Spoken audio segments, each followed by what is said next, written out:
Imagine showing up to work and seeing a sign like this on the door and having no idea you're no longer employed. I am a single mother of 2, and this is very devastating. I feel very betrayed, shocked. For employees of Ruby Tuesdays that are owned by Midwest Holdings, unemployment is now a harsh reality. I'm still literally in my work clothes, so yeah, I showed up for work and they were just like, we're closed. I was like, oh, I just thought we were closed for a day. There was a gas leak or something, and they were like, no, we're shut down for good. You don't have a job anymore. And at the Ruby Tuesdays in Decatur alone, over 50 people lost their jobs. Along with all my other employees, I loved everybody that I worked with, and to have that all taken away from me in the blink of an eye is very hard. 11 restaurants in central Illinois closed altogether. Several citizens in Decatur are upset that the store is closing. Ruby's, we're here 2-3 times a week. People wonder why, people don't patronize their businesses, or we can't get no new restaurants to come here in Decatur. This is why. As you can see, this dumpster is extremely full. So full that it can't even be closed. We were told by employees that Tuesday they just received a brand new shipment of food, but since the restaurant closed so abruptly, they were forced to throw it all away. We reached out to corporate and they issued a statement saying we went to great lengths in assisting the franchisee to remain open, but the owner of the restaurants made the decision to close. The owner has yet to issue an explanation. In Decatur, Meredith Hackler, WAND News. It's a way out for criminals addicted to drugs. I think the drug court program, it's an alternative to prison, but it's an opportunity to change your life.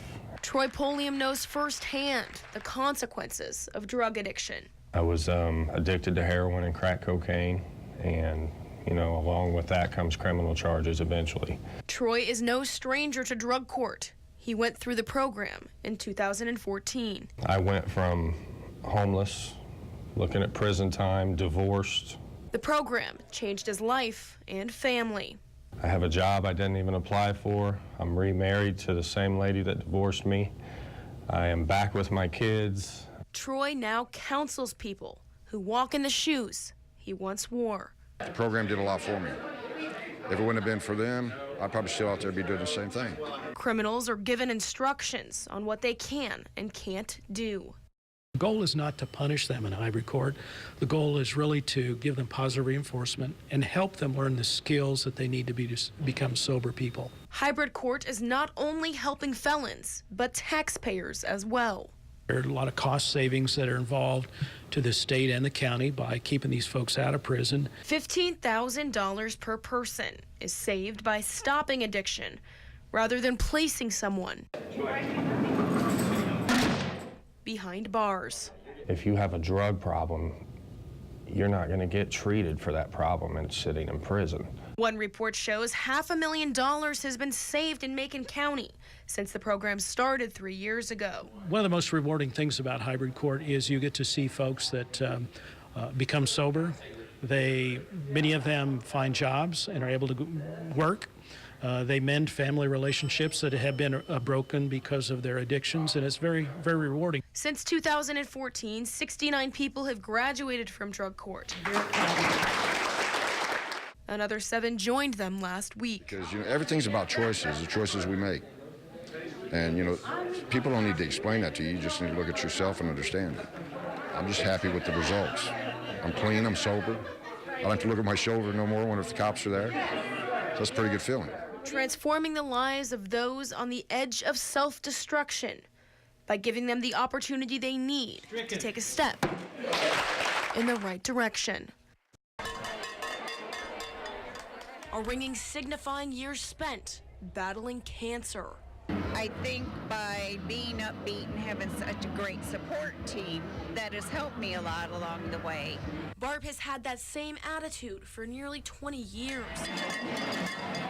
which is how long she's been battling the disease. Now that I found out I'm stage 4, of course, originally my thought was I'm gonna die from this, but like I said, it's been 1.5 years and I'm still going strong. A strength Barb credits to the American Cancer Society and its effort to connect those suffering from the disease. It's just nice to know somebody else is behind you, and then you make friends with all the survivors and can kind of compare notes, what makes you feel good or what can help you out. The Strides Against Breast Cancer Walk allows survivors to tell their story. Ever since I was diagnosed, I decided that being a volunteer was a way I could show my passion and help other people. While helping family members who have lost a loved one to the battle heal.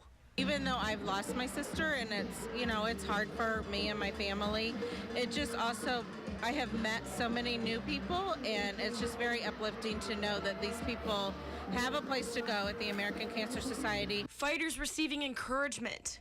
Actually speaking to someone that's going through the same thing, going through chemotherapy, going through radiation, experiencing all the effects of that. It's really nice to have someone else that really understands. And survivors receiving recognition for their victory.